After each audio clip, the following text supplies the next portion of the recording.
I had just lost my husband Zachary. My in-laws felt sorry for me, especially since I was pregnant. They suggested that Zachary's twin brother Ethan should take care of both families without explicitly marriage to both women. Ethan's wife Sophia called me shameless and fainted from anger.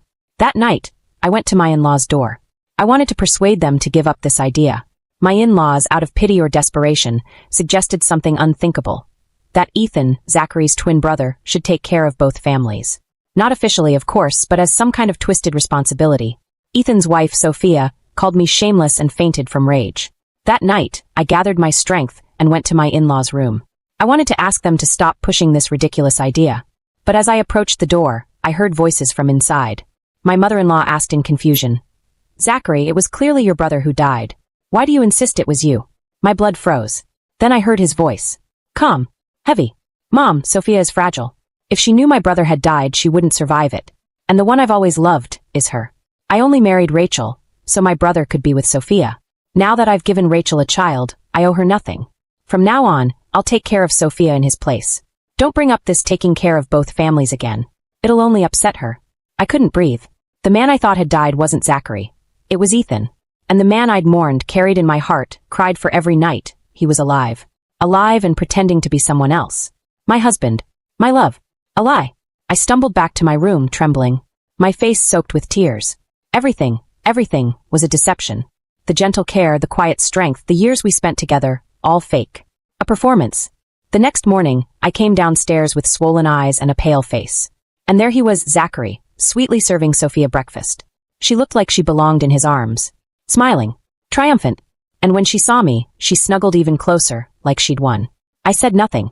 I sat at the table, touched my belly, and quietly started eating. Nutritious food. Fuel. Not for the baby. For me. I had made up my mind. I would terminate this pregnancy, take back my life, and make them pay for every lie, every wound, every tear. After I finished eating, Zachary finally looked up, startled by my appearance. For a moment, guilt flickered across his face. But it vanished quickly. "Sister-in-law," he said coldly, "I won't take care of both families. My heart belongs only to Sophia. There's no room for anyone else." Sophia jumped in, feigning remorse. "I'm sorry for what happened yesterday. I was just too emotional. But I love my husband too much. I can't share him." Her weak body trembled, and she leaned into Zachary like she might break. He held her close. "Don't worry, Sophia. I'd rather die than touch another woman." I almost laughed. Then where did this child in my belly come from? I looked at them both, calm and cold. "Don't worry. I agree with you. The idea of taking care of both families is ridiculous. I wouldn't accept it either." They froze. Surprised. Relieved. But they had no idea what I had really decided. My in-laws came down, having heard everything. My mother-in-law looked at me with concern, but I could barely feel anything anymore. "Rachel," she said gently, "Zachary is gone. You're still alive. Don't hold on to the past. Move on. Start over." Zachary played his part again. "Mom's right," he said smoothly. "Zachary's gone. You need to let him go. For the child. Be strong. Move forward. For the child." I wanted to scream, but instead I smiled faintly and nodded. "You're right. I thought about it all night. And I've made up my mind." That night, I looked at myself in the mirror. The bruises in my heart ran deeper than any mark on my skin. But I was done crying. Done begging. They thought I was weak, but they forgot. I've already survived the worst. Now it's my turn. They destroyed my past. But I'll reclaim my future. And I won't show mercy. Before, I was indeed stuck in a rut, making you all worry. Moreover, since Zachary was born with weak sperm, and this pregnancy is so difficult, it must be heaven's will, destining him to have no descendants in this life. So, I want to follow heaven's will and listen to your advice. Terminate this pregnancy, let him go completely, remarry and start a new life. After saying this, I touched my belly and thought, after all, for such a scumbag like Zachary, having no children is the least he deserves. I'm even afraid that if I give birth to his child, it might be born without certain body parts. So for my sake, and for the child's future, I can't give birth to it. Looking up, I saw that everyone present was stunned after hearing my words. My in-laws looked anxious for a moment. Zachary's face was even more distorted. After all, hearing me say that I wanted to terminate his child, and saying it was heaven's will for him to have no descendants. He couldn't possibly be happy about it. He stood up abruptly, instinctively shouting angrily, "Who persuaded you to terminate the child?" However, after saying this, he quickly realized that his emotion was too intense. He took a deep breath, trying hard to control his emotions. But his expression was still not good. A moment later, he couldn't help but frown, his tone full of reproach. Sister-in-law, Zachary has just passed away, and you already want to terminate his child and remarry someone else. Isn't that a bit inappropriate? After all, this is the only blood he left in this world. Moreover, he was so good to you back then. What you're doing now is a bit too cruel. I blinked my eyes, looking at my in-laws innocently. Weren't you always persuading me to let go of Zachary and terminate this pregnancy? My in-laws' faces became somewhat embarrassed. Their expressions didn't look good either. After all, no one wants to hear that their son is destined to have no descendants. They quickly composed themselves, all looking at me with disapproving gazes. My mother-in-law sighed. Rachel, Mom knows this pregnancy is painful for you, and we've always been worried about your health. Before, we wanted to persuade you to let go of Zachary and terminate the pregnancy. But you love this child so much, Mom really doesn't want you to have regrets in the future. My father-in-law also agreed. Yes, Rachel, have you really thought it through about terminating this pregnancy? Before, when we tried to persuade you, you were so resistant, saying this was Zachary's only bloodline, and you wouldn't agree no matter what. Can you really bear to terminate it? You must not make a decision on impulse. Of course, we support your choice, we just don't want you to regret it in the future. As for remarrying, of course we hope you can meet a good person in the future. But are you really able to let go of Zachary now? I hope you can express your sadness if you're feeling down. Don't suppress your pain just to put our minds at ease, pretending to have let him go. Listening to their words, I felt indescribable emotions. It seems that not only Zachary but also my in-laws all wanted to keep this child. When they persuaded me to terminate the pregnancy before, it was only because they thought I only had Zachary in my heart and would definitely not agree. They were just saying some polite words to persuade me. However, I quickly let it go. After all, to the Shaw family, I was always an outsider. I'm tired, I'll go rest first. I nodded, not bothering to argue with them anymore. I turned and went upstairs. This child, I definitely won't give birth to it. But they're so resistant, they probably won't allow me to terminate it easily. It seems I need to find an opportunity to leave the Shaw family quickly. As for revenge on Zachary, I'll take it slowly. That night, I went to the living room to get some water. Again, I overheard a conversation between my in-laws and Zachary. Mom, we absolutely can't let Rachel terminate the pregnancy. It was Zachary's voice. I paused my steps, then heard him continue. I was born with weak sperm, and Sophia's body is not good either. She can't bear the pain of pregnancy. Now that my brother is gone, this might be the only child I'll have in this life. If she terminates this pregnancy, won't our Shaw family really have no descendants? Since she's unwilling to raise it, we can give it to Sophia to raise after it's born. Sophia has always wanted a child, but due to her health, she hasn't been able to conceive. She's gentle and kind. If we give her the child to raise, she'll definitely treat it wholeheartedly. My mother-in-law sighed, her voice full of worry. I don't want our Shaw family to have no descendants either. But Rachel not only wants to terminate the pregnancy, she also wants to remarry. You know, the development of our company relies on her father's help. If she insists, we really can't stop her. As soon as she finished speaking, my father-in-law said reproachfully, if Rachel terminates the pregnancy and remarries, she'll have nothing to do with our Shaw family in the future, and the Young family won't help us anymore. I've been saying, you should take care of both families. This way we could not only keep Rachel, but also keep the child. But you refused. Look at the mess we're in now. What should we do? Hearing this, Zachary didn't seem anxious. Instead, he sneered and said confidently, all right, do you think she really means it when she says she wants to terminate the pregnancy and remarry someone else? She loves me so much, if it weren't for this child, she would have committed suicide long ago. This child is her spiritual support, how could she bear to terminate it? As for remarrying, she's just saying it out of spite. How could there be anyone else in her heart besides me? Don't worry, she definitely won't remarry, and she'll definitely give birth to the child. She'll be part of our Shaw family for life. Listening to Zachary's confident words, I couldn't help but laugh coldly in my heart. TSK, what they say on the internet is really true. Men are indeed ordinary yet confident creatures. My mother-in-law paused, seeming to be convinced by Zachary. Her behavior today was indeed too abnormal. It does seem like she's just acting out of spite. Zachary said very confidently, when you proposed the idea of taking care of both families before, Sophia hit her. She's been spoiled since childhood. It's normal for her to be angry. Moreover, although she believes the person who died was my brother. But she loves me so much, seeing my face in person, she must still have feelings. It's inevitable that she would subconsciously treat the current big brother as me. This morning, she probably saw me being affectionate with Sophia and felt upset. Plus being hit yesterday, that's why she's deliberately saying these things out of spite. She's already having a hard time accepting that I'm dead. In her eyes, if Big Brother could take care of both families, she could treat Big Brother as my substitute, numb herself, and continue living, which would be good. Making such a fuss is just to threaten me into agreeing to take care of both families. Hearing this, my mother-in-law complained dissatisfied. Rachel is really, if she wants something, she should just say it directly. Your father and I treat her like our own daughter. We would try our best to accommodate her wishes. Why does she have to say these spiteful words to deliberately hurt us? And you, I've been telling you to take care of both families, to take more care of her. Hearing this, Zachary's tone became somewhat irritated. He interrupted. All right, I get it. Rachel is really troublesome. Tomorrow, you can bring up the idea of taking care of both families to her again. This time I'll agree, just for the sake of this child. I'll compromise one more time. Early the next morning, during breakfast, my father-in-law indeed brought up the idea of taking care of both families again. Rachel, eat more. Why do you look even thinner? He sighed. It seems this child is really taking a toll on you. Dad thinks it's better to let Ethan take care of both families, to look after you better. My mother-in-law also nodded and persuaded. You are Zachary's wife and Ethan, as the eldest son of our Shaw family. As Zachary's older brother, he should shoulder the family's responsibilities. It's only right for him to take care of you. You don't need to feel uncomfortable about it. I don't know what Zachary said to Sophia last night.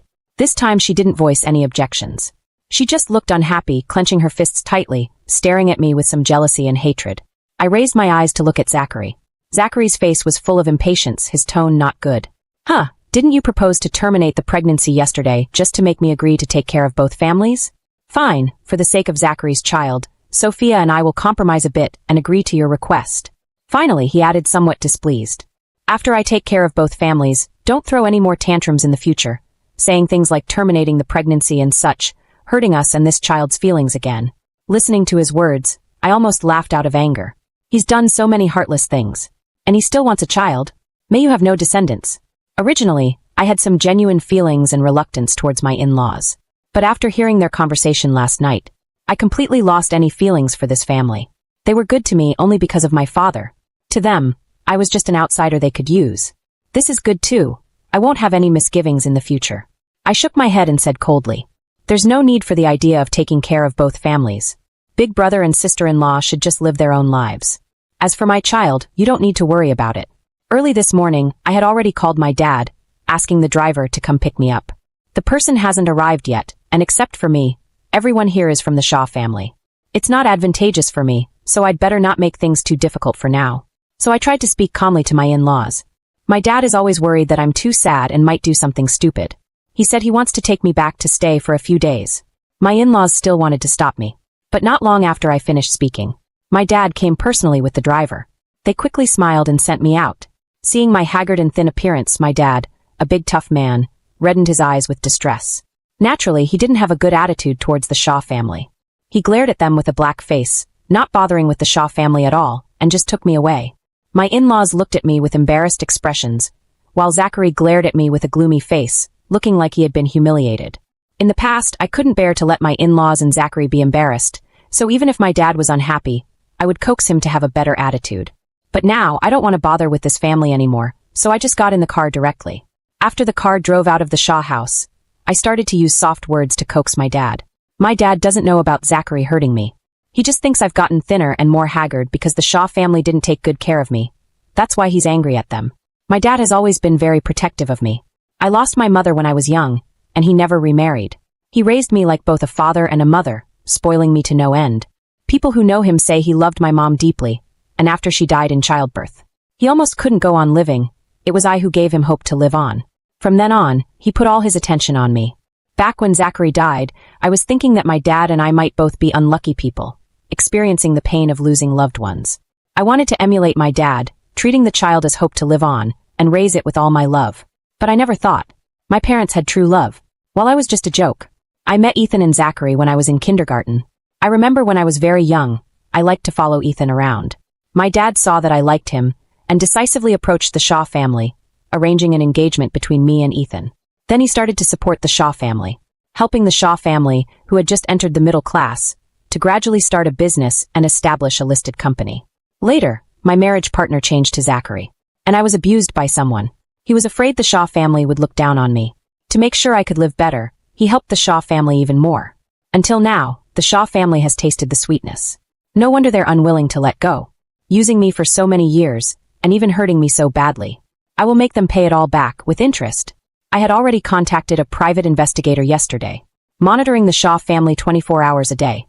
After I left, Zachary, who rarely lost his temper in front of my dad, angrily kicked over the table, shouting furiously. Rachel did it on purpose. Deliberately calling her dad over to put us in our place. I've already agreed to take care of both families. Why is she still doing this? My mother-in-law sighed and advised. Rachel has been spoiled since childhood. It must be because your tone wasn't good. You were reluctant, and Sophia even dared to hit her. It made her unhappy, so she called Mr. Foster over. It's good for her to stay there for a few days. The medical facilities are better at Mr. Foster's place. It's better for the pregnancy. With Rachel staying there, the child is safer. We'll go pick her up in a few days. When the time comes, you speak more gently and bring up the idea of taking care of both families again. When her anger subsides and she sees our sincere attitude, she'll come back. Zachary snorted coldly. Causing so much trouble, threatening us, isn't it just to make me willingly beg her to let me take care of both families? Fine, for the sake of the Shaw family, for the child, I'll compromise once more. My father-in-law also frowned. This Rachel is indeed too spoiled. A little unhappiness, and she makes the whole family lose face. No wonder Ethan and Zachary don't like her. Fortunately, she loves Zachary deeply and is willing to compromise for Zachary. Otherwise, our Shaw family really wouldn't be able to control her. Zachary sneered. Who wants her to like me? Sophia is 100 times better than her. Let's wait for another month or so before going over. When she's anxious from waiting, she won't put on airs anymore, and she'll agree readily then. Hearing this, my in-laws all nodded in agreement. I watched the video of their family secretly recorded by the private investigator. I couldn't help but laugh coldly again and again. Still thinking about me giving birth to a child for their Shaw family? That day, I told my dad that I wanted to terminate the pregnancy. My dad knew how painful this pregnancy was for me. He was already distressed beyond measure. When he heard I wanted to terminate the pregnancy, he naturally agreed 1,000 times over. He immediately started arranging for the most experienced doctor to perform the surgery for me. I also told my dad not to protect the Shaw family anymore, and that there was no need to provide them with any more conveniences. Of course, I didn't tell my dad about Zachary arranging for someone to kidnap and abuse me back then. Otherwise, with my dad's temper and protective nature, he would definitely want to flay Zachary alive. It's not worth letting my dad take such a big risk for a scumbag like Zachary. I will use other methods to make Zachary pay the price. After the abortion, I rested for a month to recover. I no longer had to vomit or get injections. My body got better and better, and I gained quite a bit of weight. These days, seeing my physical condition improving, my dad was overjoyed. He also heard that I had completely let go of Zachary, so he excitedly started arranging blind dates for me. He said he wanted to find an obedient and handsome man to marry into our family for me to play with. I was a bit helpless. I didn't want to find another man, but I couldn't persuade my dad otherwise. The news had already spread. Every day, countless men came to our house, lining up to interview for marrying into our family. After a month, without the support of the young family, the Shaw family was in a mess. They finally couldn't bear it anymore and came to find me with Zachary. When they arrived at the villa gate, they ran into the group of men lining up to interview for marrying into our family. Zachary looked at the crowd at the door in confusion and frowned. What are all these people doing here? What a mess. He wanted to walk forward, but the crowd of men blocked the entrance, and he couldn't get through. He tried to push through the crowd, but a man impatiently grabbed him. Hey, are you also here to marry into Miss Young's family? You have to queue up. We have rules here, no one can cut in line, no matter who they are. My in-laws and Zachary were stunned. Zachary asked in disbelief. Marry into the family? Which Miss Young? The man looked at Zachary as if he was an idiot. Which Miss Young? Doesn't Mr. Foster only have one daughter? Of course, Tess Amelia Foster. I heard her husband passed away a while ago. Miss Young is such a good girl. Now that she's single, of course there are plenty of men who want to marry into her family. Look, all those in front are here for that. As he spoke, he pointed to the over 100 people queuing in front. Zachary's expression was like he had eaten something rotten. He said in disbelief. Are you all crazy? Amelia Foster is still carrying her late husband's child. Her heart only has her late husband. She won't possibly find another man. You all should leave quickly. Hearing this, the man said, Hey, you don't understand. Miss Young's child has already been terminated, and Mr. Foster has already announced that Miss Young has let go of her dead husband and wants to remarry. Now everyone has a chance. Terminated the child? Zachary and his parents exclaimed in unison. Their expressions all became extremely ugly. Zachary then laughed coldly. Impossible. She valued her late husband and child more than her own life. There's no way she would let go of him and terminate the child. As for you all, Zachary looked at these people with disdain. Let's not mention that she was previously violated by kidnappers and is already damaged goods. Now she was even carrying another man's child and still thinking of another man. You're all rushing to marry into her family. Are you addicted to being cuckolds? As soon as he said this, all the queuing men's expressions turned ugly. One man angrily said. How dare you talk like that? Miss Young was a victim back then. How can you call her damaged goods? I heard that after she married into the Shaw family, she was filial to her in-laws and considerate to her husband. She's a rare good woman. How dare you slander her like this? That's right, brothers, let's teach him a lesson. Later, Zachary was beaten up by the crowd. In the end, he had to reluctantly queue up. They didn't dare to leave halfway, afraid that they would have to queue up again if they came back. I heard that by the time it was his turn, it was already the third day. He and his parents hadn't slept for 3 days and nights before they finally entered my family's villa. As soon as they saw me, my mother-in-law started complaining with red eyes. Rachel, those people outside are all thugs. Look how they beat up Ethan. Your father is really. You're still carrying our family's child.